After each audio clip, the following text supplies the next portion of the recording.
Presidenti Amerikan Donald Trump me një fjalim përmbledhi arritjet e tij gjatë 100 ditëve të para në detyrë. Gjithashtu ai kritikoi armiqt politik. Trumpi tha se me këtë mandat të dytë ai do të sjellë një ndryshim rrënjësor. Jemi këtu sonte në zemër të kombit ton për të festuar 100 ditët e para më të suksesshme të çdo administrate në historinë e vendit. Ne sapo kemi filluar, nuk keni parë gjë akoma.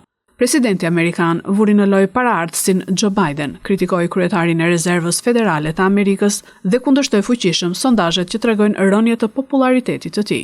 Politikat e rrepta të emigracionit të administratës së tij republikane kanë sjellë vërtet një rënje të ndjeshme të numrit të klandestinëve që kalojnë kufirin, por ato i kanë tendosur nga ana tjetër shumë fort kufit e gjyqësorit, ndërsa taksat proteksioniste të importit të vendosur ndaj partnerëve tregtar të Amerikës synojnë riorganizimin e ekonomisë globale që vetë SBA ndërtoi në dekadat pas luftës së dytë botërore, duke rrezikuar një luftë me përmasa të mëdha tregtare. Duke folur në qendrën e industrisë automobilistike të Amerikës, Trump insistoi megjithatë se firmat e makinave po viheshin në radhë për të hapur fabrika të reja prodhimi në shtetet e mesperëndimit. Më herët gjatë ditës ai përdori tone të zbutura për një element kyç të planit të tij ekonomik, tarifat për importin e makinave dhe pjesëve të makinave të huaja, pasi prodhuesit amerikan të makinave paralajmëruan për rrezikun e rritjes së çmimeve.